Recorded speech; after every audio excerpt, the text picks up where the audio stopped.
Like fake it till you make it.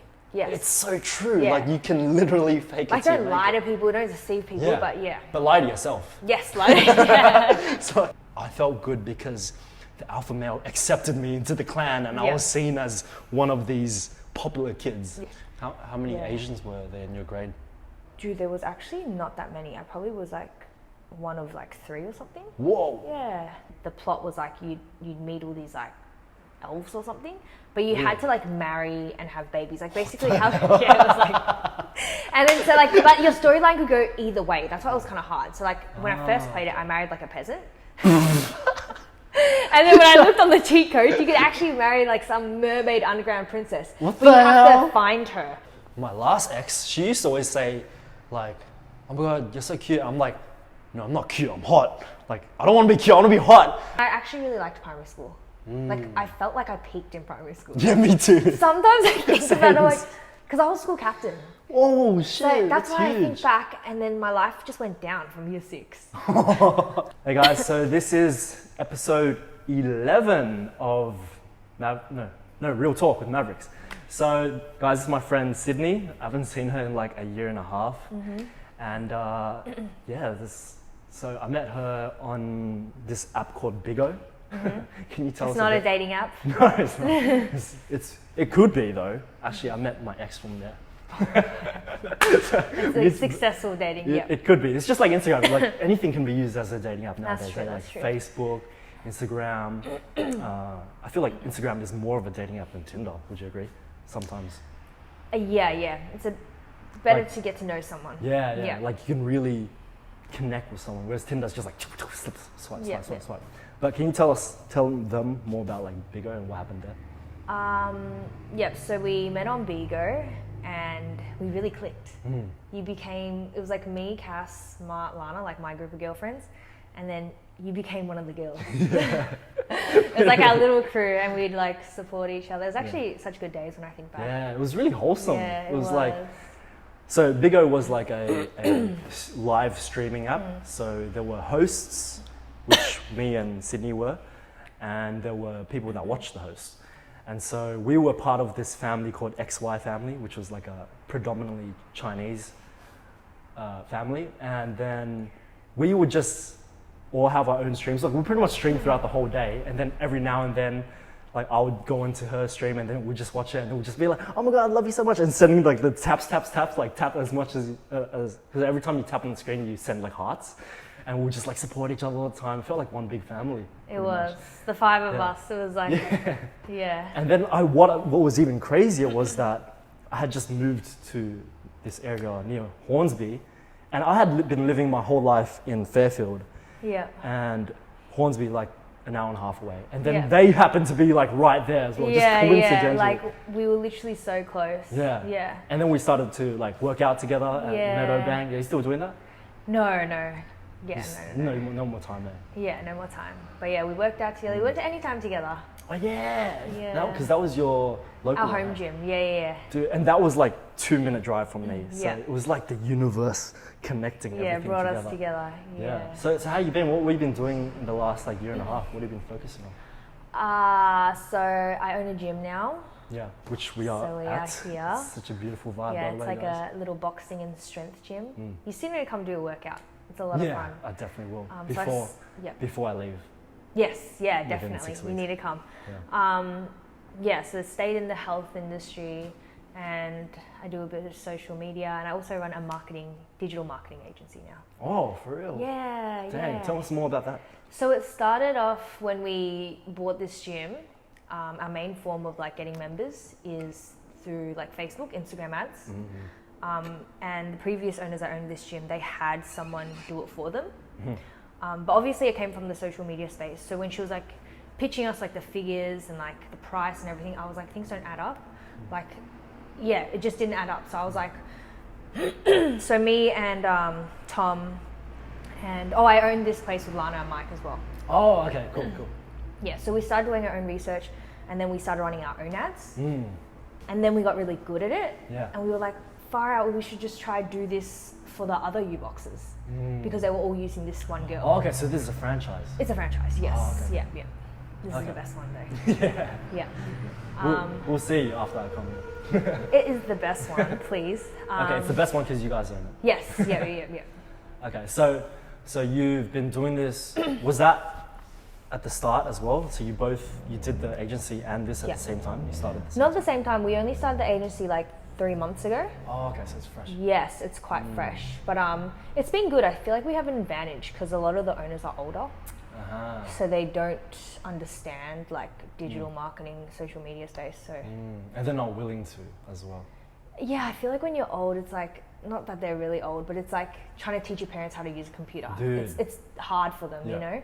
So most of them kind of outsource someone, and then I mean like this girl, she did an okay job, but because she knows her clients don't know much, so she can just she wasn't really doing that good. Okay, so because she knows she can cut corners, she does. Yes, cut the corners. yeah. Okay. Whereas for you, this is your business, it's your pride and joy. Yeah. So obviously you're gonna put in extra love into it. It's your baby. Yeah. Okay. Yeah. So what are some challenges that you have? Like, you pretty much own like 2 businesses, and you're doing all this social media stuff. Like, how do you juggle all this? How do you have so much energy and discipline? I feel like the main challenge is probably just like managing time. Yeah, just because I have so many things going on, it does like feel a little bit overwhelming at times. But like I feel like I know what the challenge is, so it's not too bad. Yeah. So what are some time management skills that you work on every day? Oh, now I really like plan out my day and plan out the things that I need to do. Yeah, that's really key. Do you do that? Well, like I try. I feel like you need to, otherwise a day runs. Yeah, it's just like you're just trying to play catch up all the time, and it's just you're so stressed out all the time. Yes, But like, do you do it in your night routine or something, or in the morning? So I do it in the morning. So I plan out my day. But I guess the other thing that I find challenging is like I'm always working. Yeah. So it's like, you know how most traditional people, they work Monday, Friday, and then they just kind of let loose, like Saturday, Sunday, Friday night. Whereas I don't really it's have like that. 7 days, 24/7. Yeah, it's like you're always in work mode. Yeah, okay. But I don't mind it, I guess. Yeah. It's because you're doing what you love as well. Yeah. So when people see it as work, whereas we see it as like, no, we're building ourselves, we're developing ourselves, and we're growing. Yeah, and so it's flexible. Like I can be here with you now. You know what I mean? The best part about it. Like you can make your own schedule.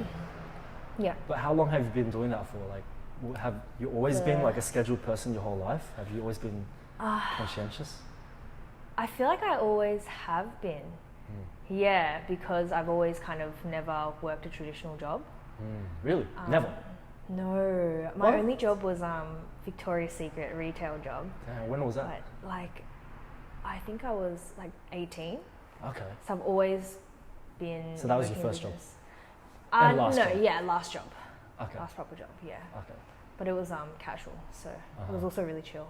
Yeah. So I've never had like an office job or anything. Like, I've never worked a 9 to 5. Don't do it. I don't think I could do it. Yeah, like that's why like a lot of people, they look up to entrepreneurs, but I look up to the people that can get up in the morning and go do a 9 to 5, doing something they hate 5 days a week. Like that's especially if you have to feed a family and something like that. I'm like, dude, that is respect, man, because they don't want to do it. Whereas for us, it's like easy to do what we want to do and get paid for what we want to do because we enjoy it. Yeah. So we don't see it as work. But so many people out there, they wake up every single morning and they get out of bed knowing that they're going to go to a job that they hate. Yeah. And I feel like that's true discipline. Yeah. Because discipline, I feel, can only come about when it's in the times when you don't want to do the things that you have to do. Yeah. Kind of thing. I guess we pick our own battles, you know? Yeah. Like it's the trade-off. You have more stability, and you get to have the weekends, but then you hate what you're doing versus what we do. It's not as stable, but you enjoy it. Yeah, it's like... Yeah. But like I could never do that. I'd choose... Like, even if I just started off and like it never went anywhere, I'd rather choose being like just making ends meet, but doing what you love every single day than to make a lot of money and hate 5 out of 7 days of your life. Yeah. Honestly, I feel like if I wasn't doing what I was doing, I probably wouldn't even go into a corporate job. I'd probably work at a cafe or something. Yeah. Yeah, like I just don't think I'm smart enough to do a corporate job as well. What? And I definitely would not be able to wake up and like commute to the Yeah. city. I'd probably just work at a cafe and just be happy. Because then at least then, like, you know that you're leaving your job at work when you finish, when you clock off. Yeah. And then you get to meet people, you're just having fun, you're just talking to people all Yeah. the time. So wait, your first job at was that Victoria's Secret? Was that It your was last my job? first job, but that First was like and my last job. last job. I had other jobs prior to that, like things like Boost. I was a Boost girl. I delivered newspaper. Yeah. But like you were on the bike, you chucked the newspaper, like one I of didn't those? even have a bike. I had like the old Asian grandma farmer's Starter pack, trolleys. yeah. Yeah, and I'd have a backpack and I would just walk along the street. What the But this is heck? when I was so young though. This is when I was like in primary school. You're delivering newspapers in front, and you were getting paid for it? Yeah. What the heck? What a hustler! But it was it was actually pretty good. I think it was like $7 an hour. But I was like As literally primary in school. year 4. That's so good. Yeah, it was You know how so many chicken and corn good. rolls you can buy with that? Literally, yeah, Dude. yeah. Okay, so how did you get that job? I just applied. Oh, okay. I just like found an ad and I just went for an interview at the lady's house and I just did it. Yeah. Yeah. Wait, how old are you? Now, No, back then. before, I think I was year 4 or 5. So I would have been like, Wow. what is that, like 11 or 10, something like that. Dang. What motivated you to like go out and get a job? Because that's so like out of the ordinary. Actually, I just wanted money, I guess. Okay, Yeah. fair enough. Yeah. Okay, so you, but what do you want to buy? Oh, like I love like shopping. I'm sure you do too. Even as a kid. Even as you a were- kid, I would just like, my favorite hobby to do is like, you know when you go into Woolies and you just browse? I would just the browse. K zones and the D Yes, bags. yes, I would buy so many of those. The K Oh, zones, dude. the girl magazines. I would save Oh, up what for was them. the girl ones it It called? was like not Dolly. Dolly. But there was a kids one. It was like Total Girl. Oh, Total And some Girl. of them, you know how they have like the Yeah. free gifts? Yeah, oh, those are the best ones. Yeah, I would save up and buy that like every week. Yeah. Oh my god. Dude, that's hustle mentality, man. Yeah, but I wanted it. Yeah. I wasn't and, like and you privileged. went after it. Yeah, That's so good. Yeah, my parents would never like buy it for me. That's so perfect. And then Yeah. that's the great thing, because I think that's the discrepancy between your life and mine. When I was young, I got everything I wanted without working for it. Really? Because I was the only child for the yeah, first yeah, 8 years of my life. So I was spoiled to the max. And then when my sister good. came in, they were like, oh, we're not going to make the same mistake with our Yeah, first. yeah. So then now she's so like driven, and she's so, what's it called? Conscientious, because Yeah. she was brought up like that her whole life. It definitely Whereas has an impact. me, I'm only starting to build that right now. Yeah. But going back to the K zone thing, I remember one time I was. Dude, that's how old we are. You know, like there's Oh my god. Anyways, so I was living with my cousin. She's 4 months older than me. Yeah. And I remember we went to Woolies. No, it was Food for Less. Yeah. And my mum bought me a K zone, and it had one of those, like, you know, the Oh, so plastic cool. wrapping, and then there's Yes, like a the spin on top or toy, some yeah. shit. Anyways, we were in the car, and my cousin opened it, and I was like, "Why'd you open my K zone?" And then she's like, "No, just take it." I'm like, "No, you already opened it." Like, I wanted to open it. I wanted to get the satisfaction Oh, of so ripping that. spoiled, And I yeah. started like crying and everything. Oh my and then my God. mum's like, "Judy, why did you do that for?" And he's like, "It's just I can tape it back for you." And I'm like, Yeah. "No, it's not the same." I was just such a Oh, spoiled now little I know child. what kind of kid you were. Oh my I got God. everything I wanted. I was a little brat, man. That was like my dream. You know Yeah. when you see like I would go to like my cousin, like my family friends' houses, and Yeah. they would have like, you know what I always wanted as a kid, like the little cars that you could sit in and you could drive. That was like my dream in life to Dude. have. Yeah. And she had one, and I was Oh. like, but they were expensive. They were like Dude, $100. yes. or Yeah, something that's like a that. lot back then. Back then, yeah. No Asian parents kid, gonna buy no that. kid for- got a $100 gift. Yeah. Yeah, I that was one of my dreams as well. But I Dude, got it's everything so cool. I'm gonna get my except for child that. one. Dude, yes. My friend. Get a Mercedes. Yeah. My friend got my got his son one of those, Yeah. and he's 2 years old, and he's driving So on the freaking jealous. road. He's What the hell, like yeah. he's 2 years old, and he knows how to like my friend would be recording him on Instagram, and he's going like 20 meters away. I'm like, "Yo, aren't you gonna stay next to him?" He's like, "Nah, he's a good driver. He's That's on the so sidewalk the whole time. So cute, So jealous. so freaking adorable." Yeah. But yeah, that was the one thing that I did not get. I mean, that's still pretty good. That's It's like still- top I tier. got, If you like- got that, you were like. Yeah, you were like a Did king. you did you have like the the kitchen setup. You know, you get the mini kitchen. No. I got all the boy toys. That was next level. I was like, I want that. I've seen girls with that, and it's just like It's they have that, that's crazy. the whole house. Yeah. It's like the kitchen. Yeah. The ones that buy the house as well, that's next level. That actually reminds me. So Martina really wanted a cubby house. Oh, cubby house! That She word. wanted it so bad, and then she wrote it down for Christmas. Yeah. And my parents got her ornaments. Like it's like a house ornament that you get, like you put in the garden. Yeah. So she opened it, and my dad was like, "We got you the house," and it was like an ornament that you put in the garden. Wait, just the ornament, not the house. Nah. Oh no! What a tease. Yeah. Oh no! So what was your favorite toy that you finally, like, you've been saving up for so long? You're working, throwing like newspapers and shit, and then you finally saved up. What did you buy? My biggest thing that I ever saved up for was the password journal. Do you remember those? So what? Password Oh, journals. They had the ads. Oh wait, Yeah. ads. They had ads on TV for it. Wait, on, was it like you had to say Yes, something? yes. It comes with the gel pens and the stickers. Oh, It was dude. expensive. It was like $40. Oh, Yeah, that would yeah. have taken you quite a solid few hours to work. It did, yeah. But then obviously I buy like lollies and stuff, Yeah, so yeah. it took me a long time to Damn, save so up. you would have really appreciated. What did you? Yeah. What was okay? What's Dude, something? you know what's so crazy? Because like Oh. I would save up for these toys and things with my money, right? Yeah. And because I worked really hard for it, I would be too scared to play with it, to ruin it. Oh. So I was one of those kids, like in the journal, I never wrote anything because I Wow. just didn't want to wreck it. And even with I only had like 2 Barbie dolls, and I didn't play with them because I was Wow. like, you know how you play with them and the hair gets Yeah, like yeah, ruffled? yeah.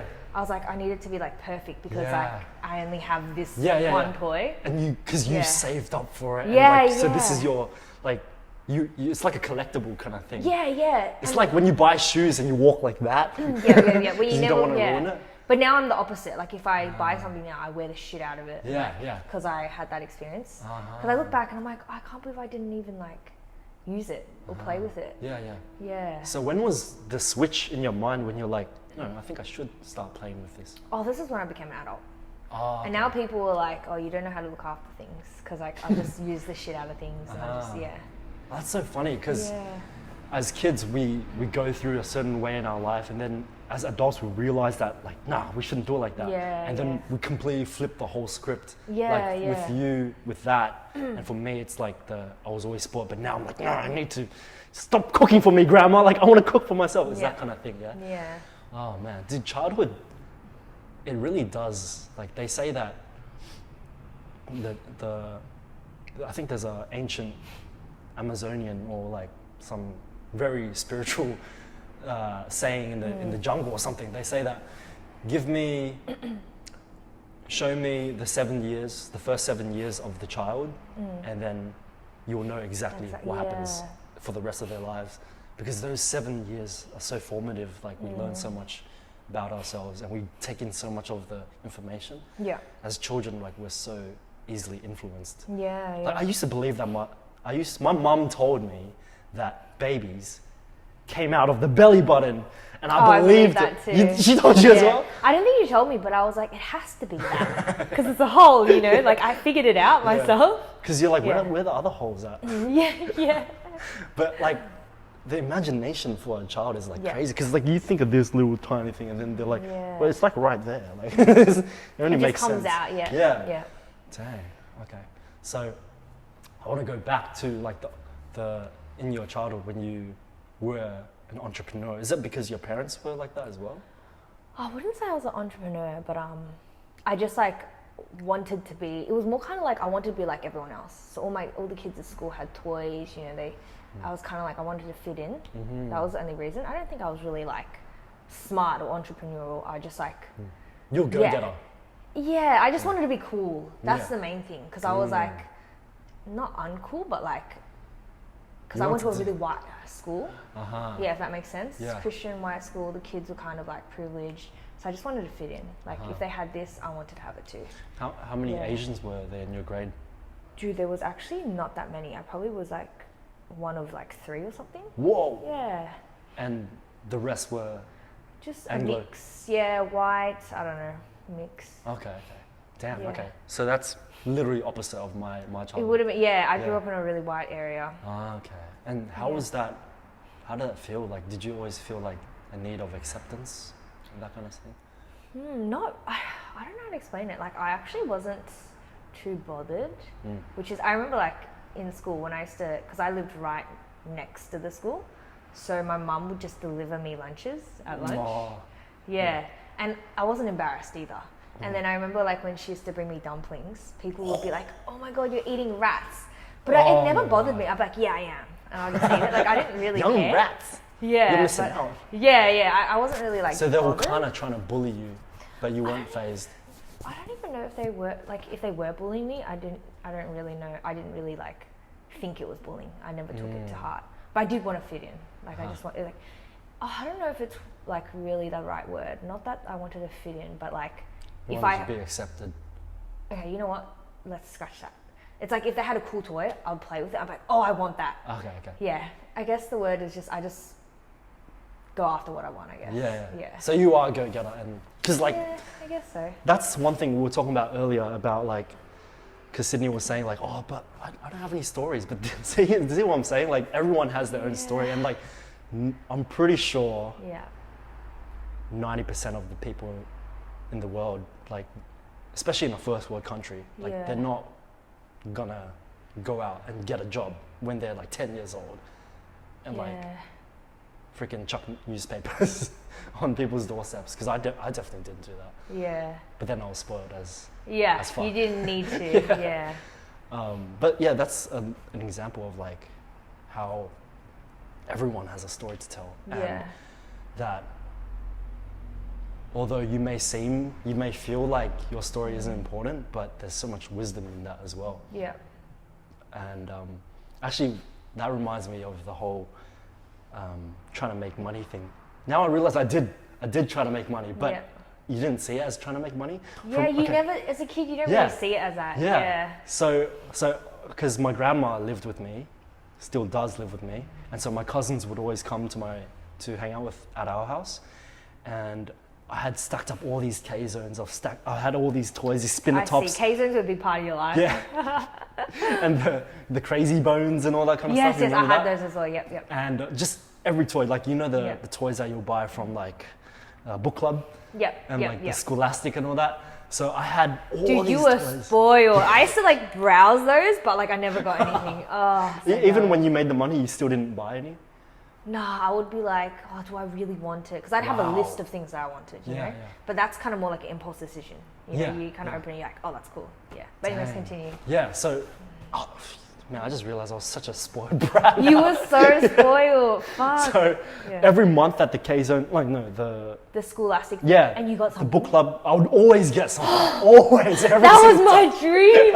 I had a nightlight growing up. I had everything, yo. I had like the dinosaur glow in the dark stickers at the top. Yeah. And I remember I had this nightlight as well. It had it was a picture of a cow jumping over the moon. Yep. But going back to my toys, I remember whenever my cousins would come here, and me and my cousin, the one that lived with me, the one that was 4 years older, shout out to Judy, we would set up a ironing board, and we'll just put like all the toys, and we'll be like, hey guys, gold coins, if you want to buy these toys, it will be either $1 or $2. And then they're like, oh, I only have 20 cents. Okay, you take it. That's enough for me. I was like, yes, got some money. So I realized from a young age I had that entrepreneurial mindset, but you don't see it as that when you're growing up. It's just like fun for you. Yeah. Did you ever play like computer games?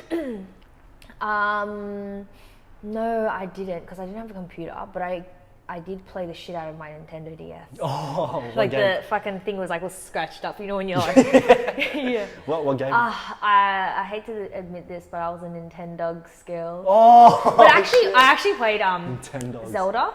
Oh yeah. And there was this one game that I was obsessed with, Harvest Moon. I don't know if you've heard of that. No, what's that? Is that Zelda? No, but it's like kind of like that, like a story plot, and you have all these challenges. But I was like so addicted to the point where like I printed off the cheat and it was like, you know how it's like all the coding font? Yeah, and I would like cheat so I could win. Yeah, but then like after you win, and then you kind of like lose the motivation to play anymore, because like you've gotten everything already. Yeah, no, but it was really hard. So what was the point of the game? I can't really remember now, but it was like I feel like I would want to play it now because I like storyline games. But it was like you had a farm and you had to grow like the animals and like, and then the plot was like you'd meet all these like elves or something, but you had to like marry and have babies. Like basically how it was like, and then so like, but your storyline could go either way. That's why it was kind of hard. So like when I first played it, I married like a peasant. And then when I looked on the cheat code, you could actually marry like some mermaid underground princess. What but the you have hell? to find her. A so you'd have mermaid to, underground so, princess. Yeah, That's then an upgrade, I Joel. restarted and I played all these like games to get to like the cave and like unlock her so I could marry her. Okay, so what do you win when you marry her? I can't remember. It was such a long game. I don't think I ever finished it. Wow. I don't think I finished Zelda either because they were both so long. Yeah. Yeah. What a creative game. Dude, it was like, to this day, it's like the best game I've ever played. Wow. Harvest Moon, guys, check it out. Yeah. Shameless plug. So it was on DS. Yeah, but I think it's a proper game. I'm not sure. I'm not a gamer, but like I just had a Nintendo DS. Okay. And so are you like one character walking around and that kind of stuff? Yeah, but it's like really cute and it's like, yeah, it's really cute. I don't know. It was this is like primary school. Yeah. And so did you do you go talk to people? How do you marry a peasant? You just keep talking to the peasant over and over again? I can't remember. You play like some kind of game. Like you might go into this storyline and play a game and you're in like a peasant village. And then it's like you win and you get to marry the peasant. That's such a niche game. It's so niche. Wait, did you ever play Sims? No, I didn't. Yeah. Oh, okay. I was a really wholesome kid. That was a bit too like adult for me. As a kid. Okay. So what are some other things about your childhood that you remember fondly about? I don't know. Like, I feel like I had a pretty good childhood. Like, I wasn't spoiled, but I was like pretty happy. Yeah. Yeah. Like your parents were all fine and dandy and everything. Yeah, my parents are normal. I think we did have issues, but like overall, I'm like a chill kid. Like I didn't crack tantrums. If I wanted something, I'd just figure out a way. I wouldn't do what you do, like cry. Yeah. And I actually really liked primary school. Like I felt like I peaked in primary school. Yeah, me too. Sometimes I think about it, like, because I was school captain. Oh shit! So that's why huge. I think back, and then my life just went down from year 6. Damn. I was also really tall in primary school because like my growth stopped in year 6. Okay. So it's like I was like living the life. I was like tall, I was sporty, I was school captain. I was smart as well because I was the only Asian. So for me, like, you know, when you're Asian, you go to like, you do tutoring and all that. So all the kids didn't have a chance. Yeah. And then I was just like, I peaked. Was this a private school? It wasn't a private school, but it was like a Catholic school. Okay, so it was between public and private. It was, yeah. And then went to high school, and that's when I realized, like, I'm not that good. And everyone's tall, and everyone's good at everything. Yeah, and people I'm like, are faster than you. Yeah. I was like, I literally peaked in year 6. Damn. Yeah. Okay. So how did you, what was the process to become like school captain? Were you a prefect first? I actually can't remember. I think I was just like a popular kid. Oh yeah, because people vote for you. Yeah, people the kids vote for you. Yeah. I don't think I was popular, but I was just friends with everyone. Yeah. Like I said, I was like friendly. Yeah. If people teased me, I didn't really see it as like an insult. I was just, you know, joke around as well. Yeah. So I was just friends with everyone. Oh, okay. Yeah. So how did you, like, were you always like that since a kid? Since a very young age? I think as I got older, I started to become more sheltered and a bit more like to myself. Okay. Yeah. What made you more sheltered? I'm actually not sure. Maybe high school, I guess. Like high school, there's more meaner kids, if that makes sense. Yeah. Yeah. And there's so much more jealousy and stuff. Yeah. So many people are trying to show off to each other. Yeah. The And that's testosterone, the estrogen, the hormones. Yeah. But in primary school, everyone's like innocent. Everyone's accepting of everyone. Yeah. That's something I found really funny as well with primary school. It was like everyone, there are groups as well, and there's like the social hierarchy as well. Because I feel like when you say that you peaked in year 6, I definitely resonate with that.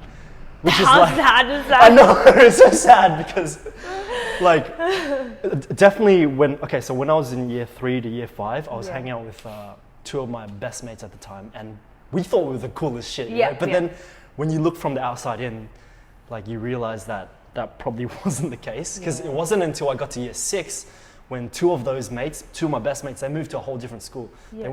They both went to the same Catholic school in Yeah. year 6. So I was left to fend for myself kind of pretty much. Aw. But because of that, I started hanging out with the popular kids. I don't know how that happened, but I started hanging out with the popular kids, which were the most athletic kids as well. And now looking back, they were like really like strong, really funny, really like good looking. I'm like, how does this all work? And then I remember now looking back, the alpha male came up to me one time, and his name is Mohammed Eldekoy. He's a beast, man. He's the fastest swimmer, he's the fastest runner, Yep. long distance and short distance. He probably looked like 17 when you guys were in year 6. His wrists are thick as my yeah, arms yeah. right now, man. Like that's how, like this Said Lebanese his name was blood. Muhammad. I was like, yeah, I just know. He was a freaking monster, man. Yeah. And he was the nicest guy as well. Yeah. Also really funny. And I remember one time we were playing handball, and he came up to me and he put his hand on my shoulder. And he's like, "Hey, Brendan, dude, you're not bad." Yeah. And I was just like, "Wait, what do you mean?" That acknowledgement. Like at first I was like, "Yeah, wait, what do you mean?" And he's like, "You actually, I used to always think you were a geek, but you're actually not that bad." And I was like, at first I was like, "Oh, that's such a great compliment." I was Yeah. like accepted by the lead. Obviously, as a kid, you don't think of anything. You just feel good because he called you not a geek. Yeah. But now looking back, I'm like, dude, I felt good because the alpha male accepted me into the clan, and I was seen as one of these popular kids. Yeah. But as a kid, you're just like, oh, we're just playing tips, and this guy is faster than everyone else, and he gets all the girls and stuff. But now, like, there's hierarchy in everything. Yeah, and yeah, so definitely. I really believe that the education system could be improved, but that social aspect, dude, that prepares you for life. Because if you can't associate yourself with other people and you can't like build meaningful connections, then would you agree that that is one of the biggest factors of success? Like if everyone likes you, if you want to be a singer or something, you don't have to be the best singer, but if everyone loves you and everyone supports you, Definitely. like you're gonna do so well. That's literally life. Even the only thing is if like you're trying to be Usain Bolt, you're trying to be the fastest sprinter in the world, or like a power lifter or something. But everything else is subjective. When it comes to acting, owning a business, anything, like the most valuable skill is people skills. Yeah. Getting people to like you and connecting definitely. as well. Yeah, I agree. Can you speak more about that? Because you've got, last time, I think I looked last night, I had a little peek last night, you had like 157,000 followers on Instagram. It's actually declining so much, but yeah, I feel, I definitely agree with you. Like being liked is, I mean, there's more to just being like liked. You know, it goes deeper than that. Yeah. But Because you have to, everything. obviously it's not something, it's something that you can work on as well. Yes, To be personable. Yep. Because I think a lot of people misunderstand that there's people that are popular, they're popular just because they're popular. But no, they had to work on their listening skills, they had to work on their I guess, they have to know when to be an extrovert or an ambivert or a introvert, depending on the person. So it's definitely a skill. But yeah, going back to what you said, what I said about like your social media and stuff, like how has that people skill thing helped you? I feel like social media, it's a little bit different. Instagram's a bit different. It's more about like, I feel like it's a bit more kind of like surface, kind of who has the best life, who looks the prettiest, which is why I feel like my audience is dropping and I don't use it as much. But TikTok, I love. Like TikTok's, you can show your personality a bit more. And that's definitely like, like people will like you for more than just the way you look or the things you wear or like your lifestyle.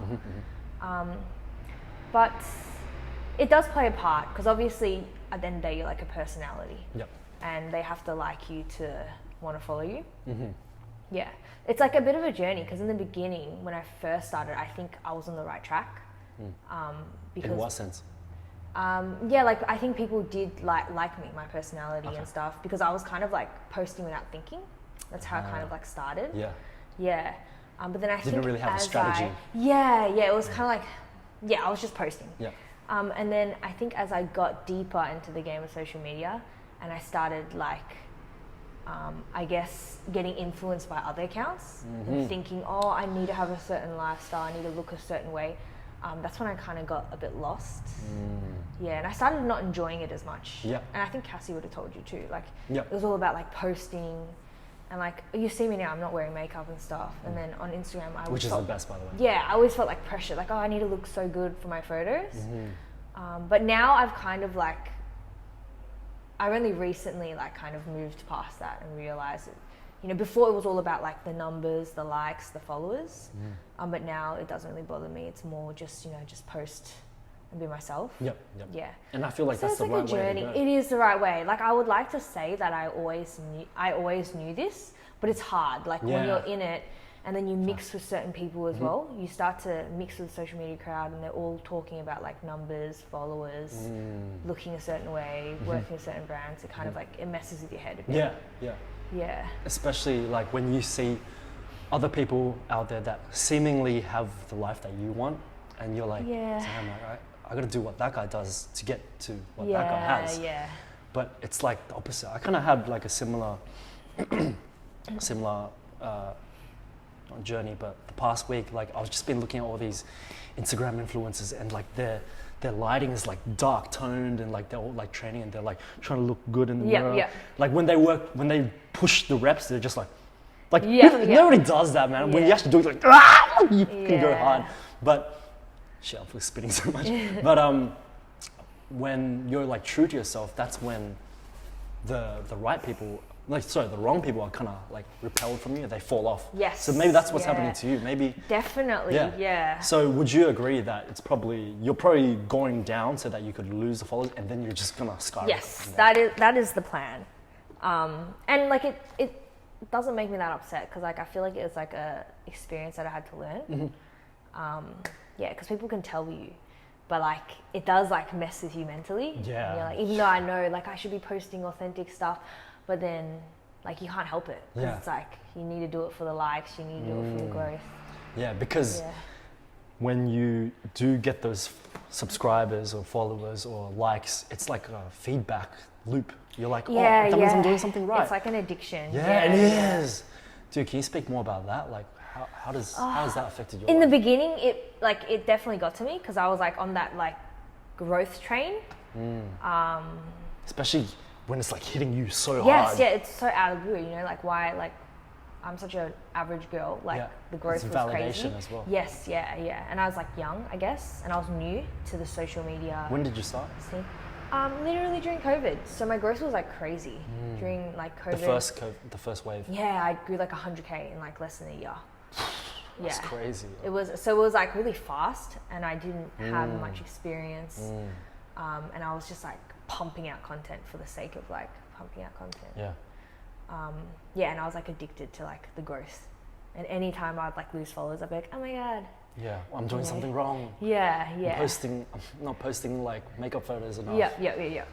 But like when I look back, I'm like, it had to happen, and I Yeah. see girls now like on the same like train, like path, and it's not like you can tell them, like they have to understand it too. They have to go through it too. Yeah. Yeah. Like you can tell them as much as you want, but until they really go through it, then Yeah. they'll be able to step into your shoes and be like, Yeah. oh, okay.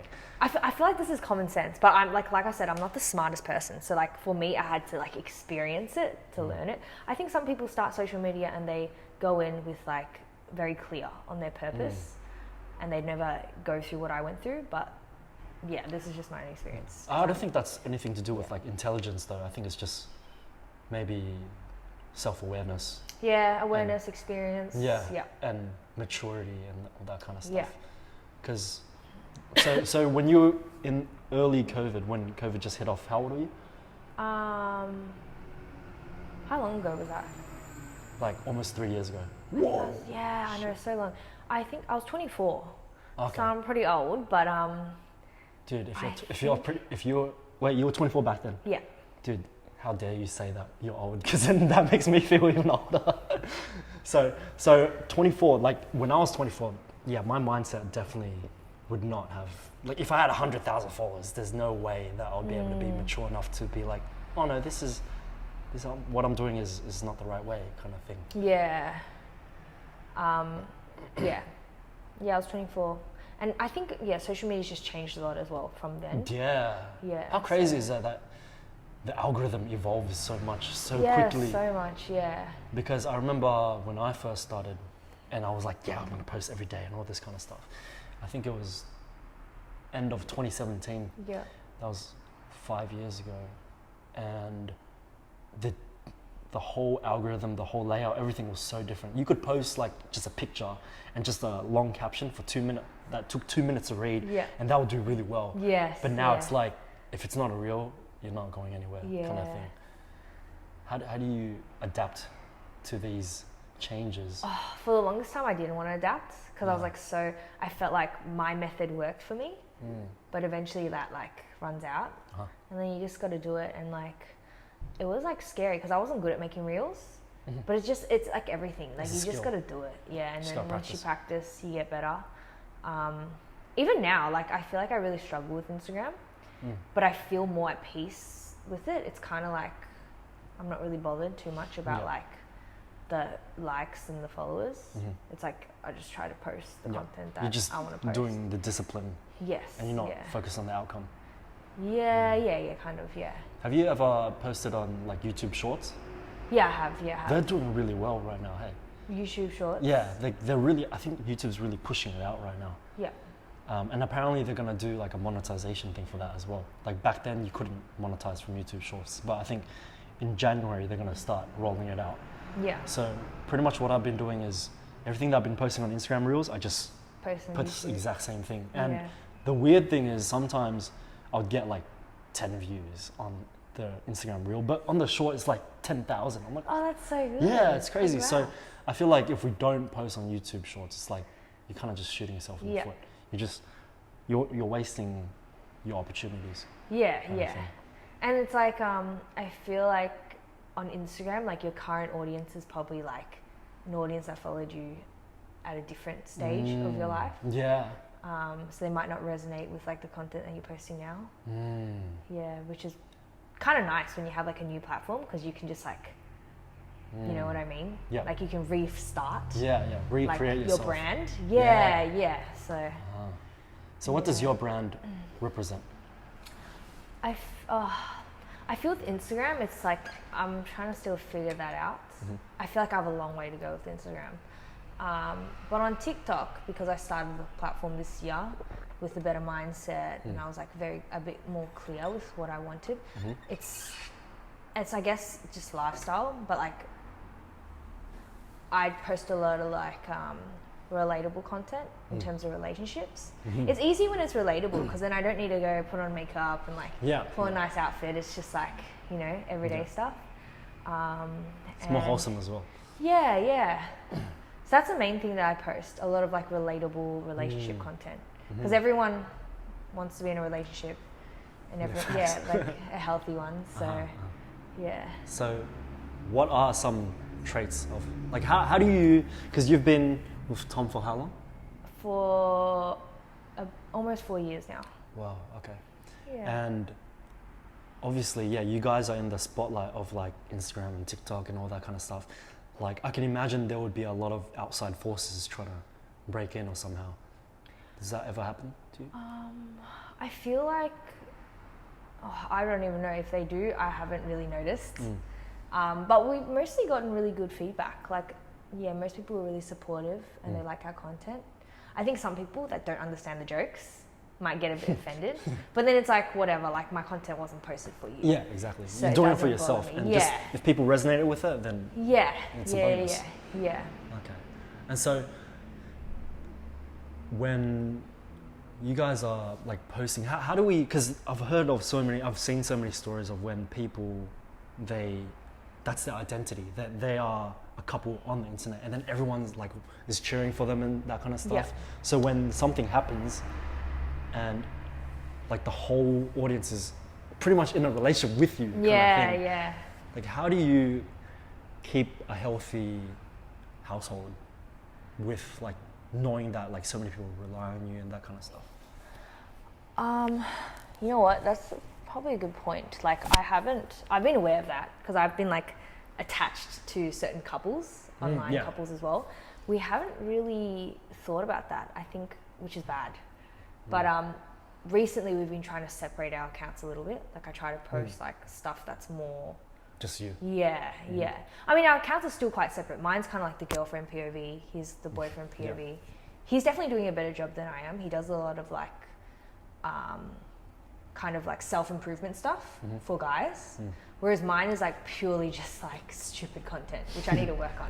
But it's entertainment as well. Yeah, so it's that more entertainment. does provide value. Yeah. I feel like as a person, because I'm not like too serious, I don't like want to get too serious, too deep. Yep. I mean, I probably should change that, but yeah, my content's very lighthearted. Yep. But I think in terms of the relationship thing, yeah, we haven't really thought about that. But like for our relationship, I guess the good thing about us is that we do constantly like try to do things to keep the relationship healthy. So I actually posted a TikTok on this. Like both of us have like goals for the relationship. We schedule out like time together.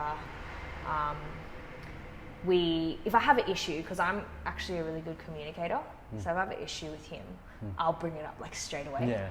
Yeah. That's so healthy. Because most people would just like, no, nothing's wrong. No, that's I don't what want to talk happens. about it. Yeah, because it's a problem that's already been happening for a long time, and then it kind of erupts. Yeah. But for me, like if I have an issue, I need to get it off my chest. Yeah.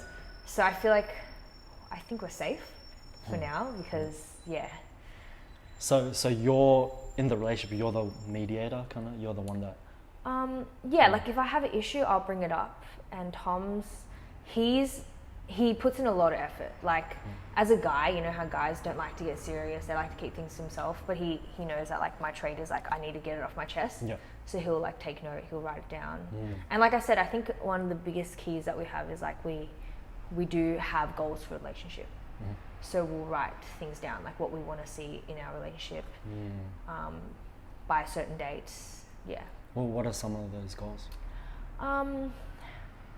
For him, he's trying to be a better communicator. So he actually, this is on my TikTok as well. Like he schedules in every day to at least like give me like attention, like proper attention. You know, you can be like watching TV together, but not like fully undivided, just on you. Yeah. And that's all I need because I'm actually quite low maintenance.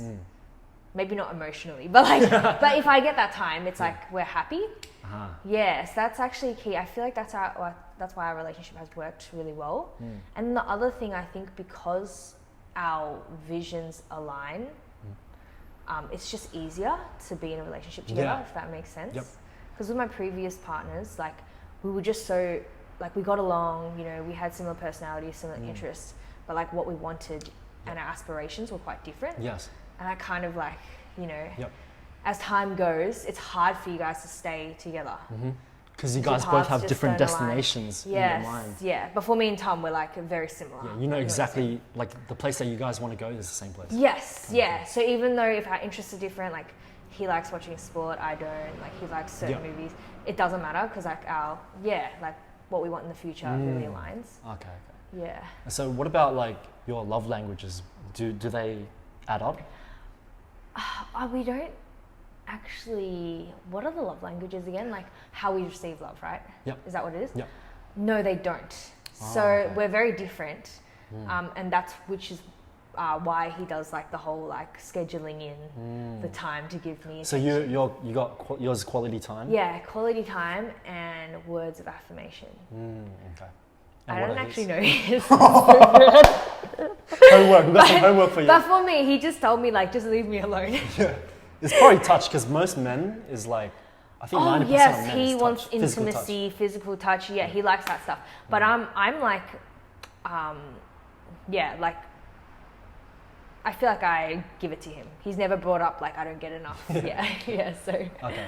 So, but how do you guys navigate through that? Because if yours is quality time and words of affirmation, and his one's physical touch. It's much easier if you guys both had the same love language. So how do you guys navigate having different love languages? Like I said, if I have an issue, I will just bring it up. It's like even the smallest thing, I'll be like, I have something to get off my chest. Like I'll just tell him. And so he's become a good listener, and he's like, he will write it down. Like he'll put it in his planner. And I think, with physical touch, it's quite easy because we're always together. We live together, work together. I think for him, if anything, what he wants is like to get away from me and have alone time. So for him, it's like I feel like as long as he plans out time to give me what I need, it's all good. Yeah, I'm always asking him like, oh, is there anything you need me to do? He's like, no, everything's good. Okay, so is that his other one then, acts of service? Because you're always asking him what I would say his is the other one's quality of time too. He does enjoy spending time together. Okay. That's very important. Like, yeah. Because mine is quality time as well. So like you just feel more connected when you're in that physical presence with that person. Yeah, it's and different. there's no one else, like not no one else, but like you're both there. So like I can imagine like for you guys, it's like as soon as the other person's like on the phone or something, like whenever I walk past the street and I see two couples on the phone, I'm like, what? Like why are you guys even out in the first place? Kind of thing. But that's something where. So it's possible. We're not too different. We're not too different. Yeah. So it is possible that for a relationship to work out, you don't have to have the same love language then. Yeah. As long as you're willing, I think the main thing that I think is as long as you're committed, because a lot of people think that a relationship is smooth sailing, but it's not about that. It's commitment. Like it's not going to be smooth sailing, but you're committed to work on it and make it like as smooth as possible. Yeah. Like we don't get along all the time. Like we do fight and everything, but the good thing is like he's always willing to change. You know what I mean? Like some guys are like, no, I'm not willing to do this. I'm not willing to. Yeah, he's always willing to change, and I'm always willing to change. I'm always like, tell me what to do. Like I'm easy. Yeah, and like you genuinely mean it when you're like I want to be better for you. Yeah, of course. So the commitment goes back to like what's it called? Like it's discipline as well at the end of the day, because you know at the end of the day, no matter what you go through, like you're still choosing that person. Yes, it's number one is like just deciding to commit first, and then after that, once you've committed, you're like in it, you know, to change, to do whatever, do what you don't want to do, you know. So 4 years, that's like a really long time. Like, so pretty much you were with him. I feel, you know what's crazy? I feel like it feels like it's been longer. Yeah. So when I say 4 years, I'm like, oh my God, I can't believe it's only been 4 years. Yeah. Especially because you live with each other and stuff, and especially during lockdown and all that. Yeah, we've always lived together since we first started dating. So really? it's like, that's why it feels like we've been dating for like years and years. Yeah. Okay. So how long into the relationship did you start living together? So when we first started dating, we were doing long distance. Oh, okay. So I was over in Singapore. Yeah. So that's why whenever we spent time together, I would just live at his, or he would stay at mine. Yeah. Oh, okay. So it's pretty much straight away. Then. Yeah, straight away. Dang, yeah. Okay. So, what was I going to say again? But yeah. So, I got a question. Like, because for me, I've never had a relationship longer than 1 year, and I think it's because I think it's because now looking back, I think it always stems from the childhood, and for me, I think it's because I always got the new thing. Like I always, when my dad bought me Spoiled. I always got, when I got the Game Boy, after like I finished the Game Boy, my dad would buy me the Game Boy Advance, and then SP, and then I'll have the PlayStation 1, and then when I was bored of that, he got me the PlayStation 2. So I always had something new. Yeah. So what advice could you give to me, someone that is like always chasing like the next new thing? It's like I get bored very easily, but I want to commit to like a family and everything. So I know I can't do this for the rest of my life. So what advice could you give me? I feel like you just haven't met the right person. You reckon? Yeah. Because I feel like even with like Mart and Cass, like my friends, like even though they were in like long-term relationships, you know, for the longest time, I always felt like the guy wasn't like the right person for them. And then obviously they're both single now. So I feel like this is about like just finding the right person. Yeah. So I wouldn't stress too much, because I feel like when you meet the right person and you really see like a future with them, you'll have that like, you know, click. Just like with anything in life, you know, like you have a habit and then you have an experience that makes you change. So I feel like you just need to meet the right person. So you're saying like when you meet that person, you'll just know. Yeah, you definitely. As corny as it sounds. Yes. Yeah. Okay. As in like, because your mindset will switch and you'll be like, nah, no matter what, I'm gonna stick it out with this person kind of thing. Yeah, I think so. Oh, okay. And so, Fuck, to be honest, I don't even know because yeah, you'll definitely know. You might not know instantly, but you will know. Yeah. So I was just thinking back. I'm like, with Tom, like, it wasn't until like later in the relationship where I was like, oh my god, like he's like the one. But yeah, I think you'll know. So obviously, towards the end of your last relationship, you kind of realize like, oh, she's not the one for me. Yeah. So how did you, like, was it something he did that made you realize that, or was it like? It was definitely the whole like our visions really aligning. Because I feel like what I want in life is so out there. Yeah. It's not like. It's not normal. What a normal. Yeah. Like. Yeah. Like. What is that vision? So, I don't know if you know. You probably know this. I used to do Usana. Yeah. Yeah. So back when I did Usana, I was very about like, I want to be, I value freedom. Yeah. I want to be traveling. Yeah. I want to be, doing this. Was like, the acronym FIRE? FIRE. I think it was like something sure. retire early, financial independence for retire early or something. Well, yeah, I've never heard of that, but it was something like that, along the lines of that. And then, most of the guys that I've dated in the past were all a bit like traditional, which is fine. In like, what I sense? really respect that. My last boyfriend wanted to be a doctor. Oh. And I had the biggest respect for him because I was like, oh my God, wow, it's, you're helping people. Yeah. It's not easy. Yeah, you have to be super smart. Yeah. I really respected him, but So we just much didn't time as align. well. Yeah, because he'd be, working in the hospital, or like he wanted, if he was opening a practice, he'd have to work a lot. Yeah. And I was like, I want to be doing this. I want to be, spending my time traveling. Yeah. And for Tom, he was also really traditional at first. He was a carpenter. He wanted to get into flipping houses because that's what his family's background does. And I was like, oh, it's just not really like that similar. But then, slowly he just changed. Yeah, I feel like I manifested him in a way, yeah. Did you have like one of those? Actually, you know what the moment for us was? Because I was like such a die-hard Usana person. If you remember like what the Usana people were like. Yeah. And like every day I'd be like, doing my Usana work, listening to podcasts, it was, and all of my exes before that would be like, cool, that's your thing, but like I would never do it. Yeah. And Tom was like the first one that was like, wow, like he saw what I saw, instead of being scared. Yeah. Because most people were like, dude, it's a bit like of a cult, it's a bit crazy. Yep. Yeah. So for me, I was like, it takes like a certain person to like really see the vision. Yeah. Yeah. So that was the turning point. Did he understand at first, or did he ease into it? From the get-go, he was like kind of interested. He liked the content, which was a lot of like, like I think you're into that kind of stuff. Yeah, it's like a lot of self-improvement. Yeah, for sure. Like, building up leadership skills, all that kind of stuff. Sales skills, all that kind of stuff. Yeah, he was like, oh, it's kind of interesting. Yeah. And then slowly he just got really into it. Yep. Obviously, we don't do that anymore, but a lot of the skills have been a big part of like our life. They help you so much to become the best version of yourself. Yeah. And it has like a stigma, all this network marketing and all this kind of stuff. Yeah. A lot of people think it's like a pyramid scheme, but you do grow so much. Oh yeah, you did do it for a little bit, right? I did. Okay, so I did it. That's why I feel like we bonded because it's like you saw it too. Yeah. Like most people go to one of those seminars and they're like freaked out, like, oh no, it's not for me. Yeah. But like you saw it, you saw the potential. Yeah, and that's 100%. That's all that it is. Like just seeing like the potential.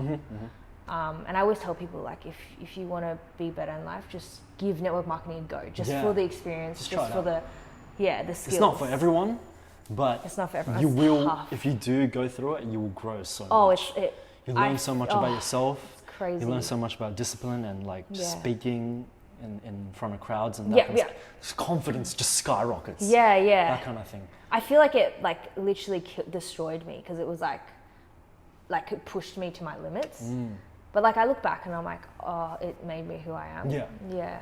It just molded you to become this person that knew. I forgot that you did it. So that's why we get along. Because you saw it. Yeah. Well, I'll tell you a little story. So when Kevin Tran got me into it. Yeah. So, but Kevin's another one of those people. Like exactly.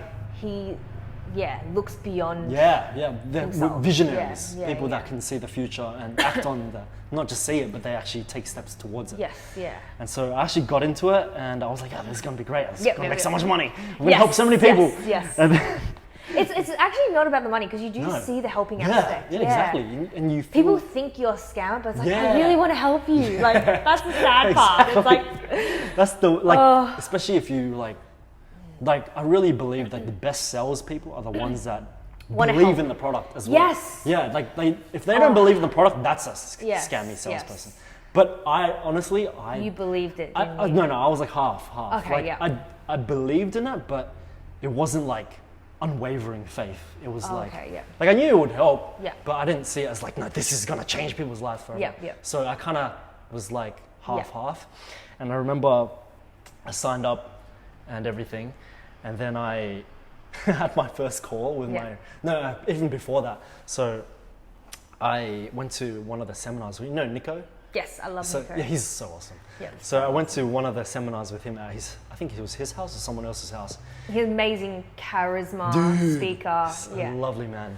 And we were in the house, and my girlfriend at the time, she was so against Skeptical. it. So against it, bro. And that's what I mean. That's when you realize there's a difference in the perspective, in the mind, how you see things. Exactly. It's literally the seeing the cup half full and half empty. Yeah, You can't exactly. be with someone that is clashing. Yeah. Yeah. And so her mindset was like Scam. I'm not gonna, like, if you're gonna keep doing this, I can't be with you because I'm not gonna associate with someone that's gonna be like this scamming, like pyramid schemer. I'm like, but you don't even know anything about this. Yes. And so there was this one night when I told her that I was going to go to one of those seminars, and I told her that I was just gonna go check it out, but secretly I had already signed up. Yeah.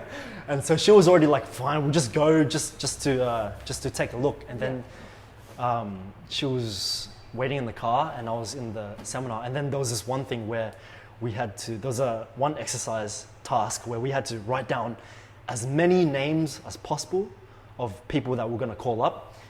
And the person with the most names in a minute wins a prize. I end up winning that prize. Oh, that's awesome. And then I came back to the car, and then I was like, hey babe, look, I won this prize. And she's like, what, how did you win the prize? I was like, because the people that sign up as many names, like write down as many names as possible, get to do this. She's like, why are you writing out these names? I was like, because I'm part of USANA. She's like, what? And she stormed out the car and started like fucking full dramatic and like movie shit, and like I was full chase, like, babe, come on, like, what are you talking about? Like, this is, and we end up like fighting so bad. But moving forward above that, passing all the love to her, by the way, guys, there's no hate or anything, but it was just, now looking back, it's just so funny, you know? Yeah. And so moving forward, like I think 2 days or something, it was time for me to call that list. Yeah. And I remember getting on the phone.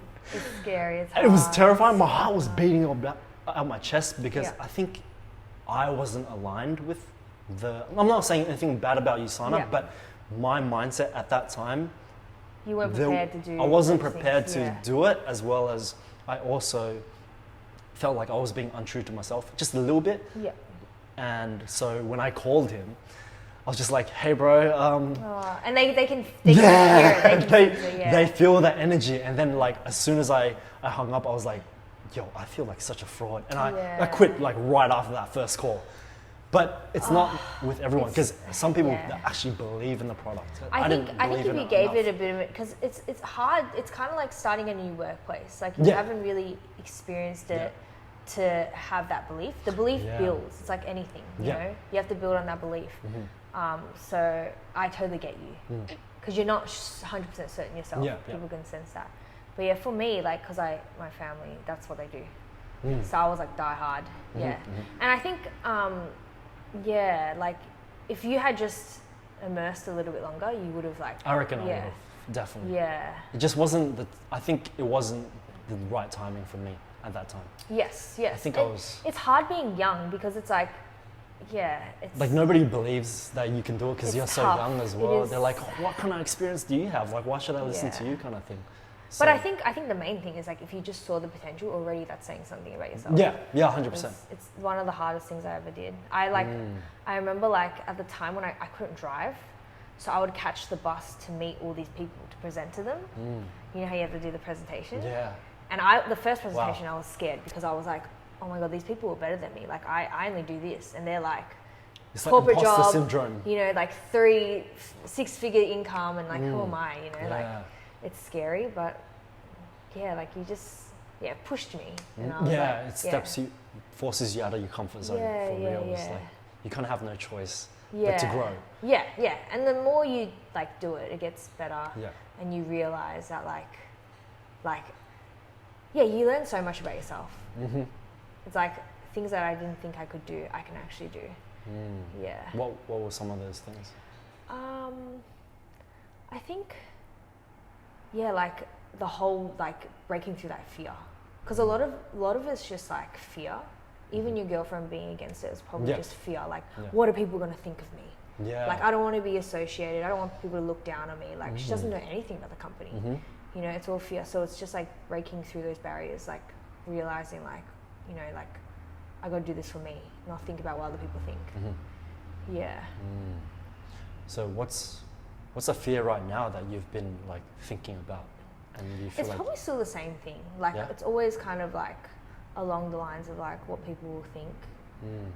I don't want people to get the wrong idea, you know, because people can misunderstand. Yeah.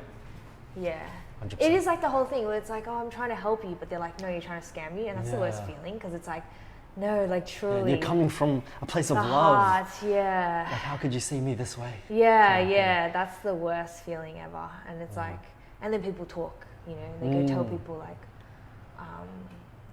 Spreads like wildfire as well. Yeah.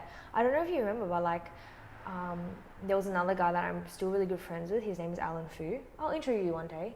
He owns multiple businesses now. Is this Cheeky Glow? Yes. Okay. Yeah. So he's also a USANA guy, and he had it like really tough. Like people would post about him onto forums on Facebook saying, beware of this guy. If he messages you, he's a scammer. One person, he even screenshotted it. One person even called his mum a bitch. What? Yeah, like, you know, his mum? Yeah, like just things like that. And, you know, I'm sure, you know, to my face, he was like, you know, it doesn't bother me, but I'm sure it does. You know, when you have people commenting like, oh yeah, this guy tried to talk to me. Oh, what a joke. Like, you know, heaps of comments. It's hard. Yeah. And I had like so much respect for him, because I was like, that's crazy. Like, you know, that you can push through, because the average person would have been like, nah, I'm out. You know, the minute someone says something, like. It's always tough being in a place of like leadership and where everyone's looking to you and stuff, and you're putting yourself out there.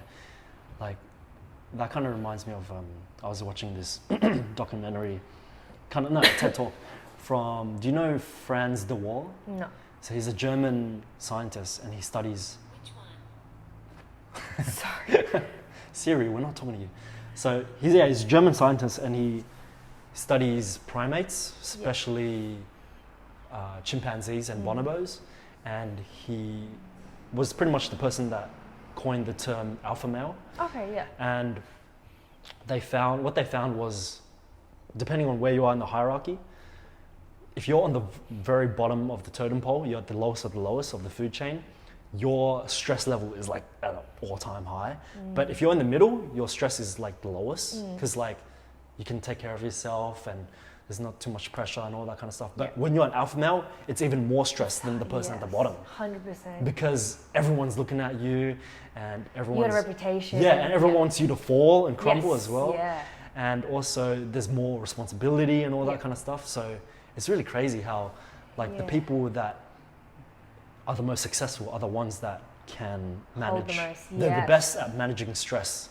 100%. And like the outward forces trying to pull them down and everything. Yeah. So hats off to Alan Fu. Like, I don't know this guy, but he sounds like a great dude. He is, yeah. Oh man. So I think that's a legit fear, like the fear of success, because it's all that pressure that comes with it. Yeah.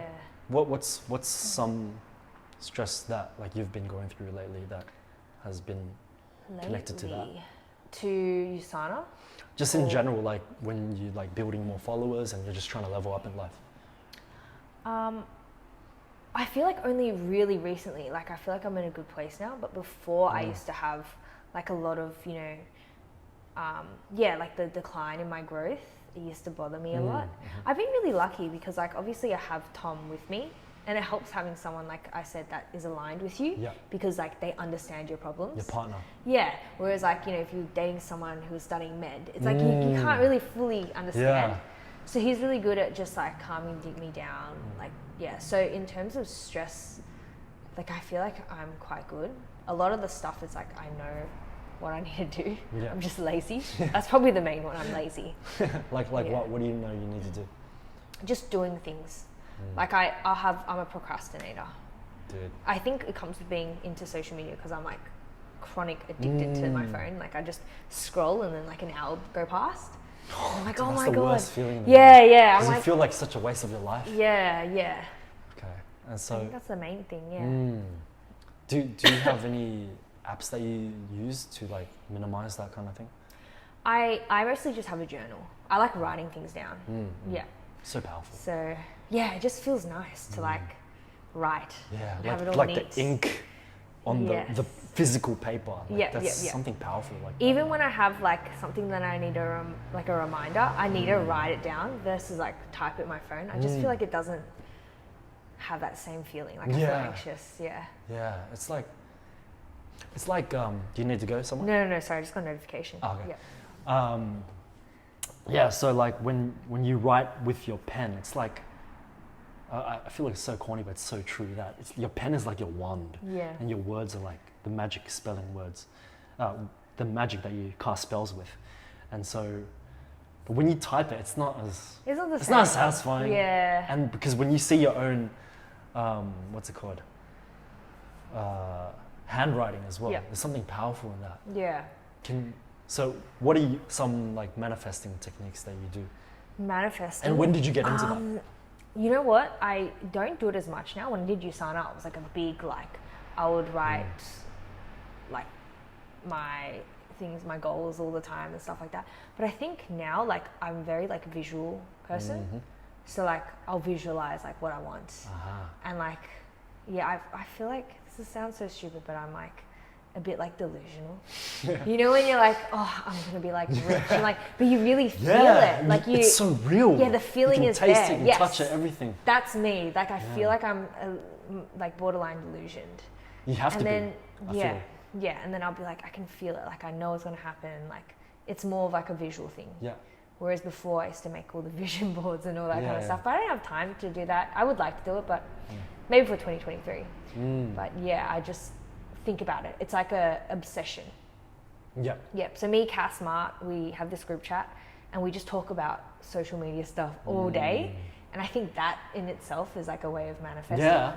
Because you talk it into reality. You're living on that vibration, that frequency. Yeah. Some people think it's toxic, it's unhealthy, but like What? I can't help it. It's like it's in my mind all the time. Like I think about it, I breathe it, you know. Yeah, but that's Yeah. how you bring it into existence Yes, because you're I think so. on that wavelength for so long, and then like even science proves it, like the whole quantum physics thing. Yeah. Like it proves that everything and anything and everything is happening all at once. It's Yeah. just it's not until we measure it that it starts to be brought into this reality. It's all potential kind of thing. Yeah.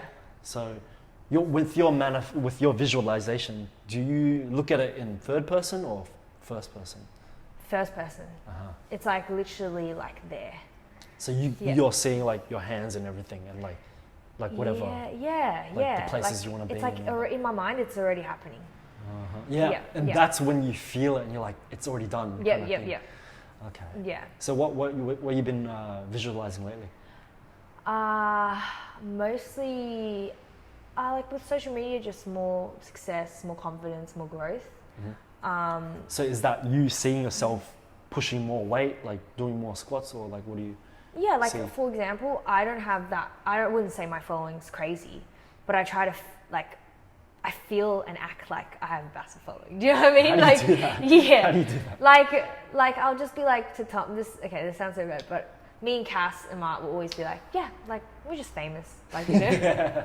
Yeah, like you know what I mean. Like Yeah. you joke about it, but Yeah. it's like semi like it's true. Yeah, exactly. Yeah. Like you gotta see it in your mind first before you can touch it with your hand, kind of thing. Yeah. Yeah. Like I just live like, oh, it's kind of like it's like that quote where I can't remember exactly what it's like, but it's like, you should start acting and acting like the person you want to be in 6 months.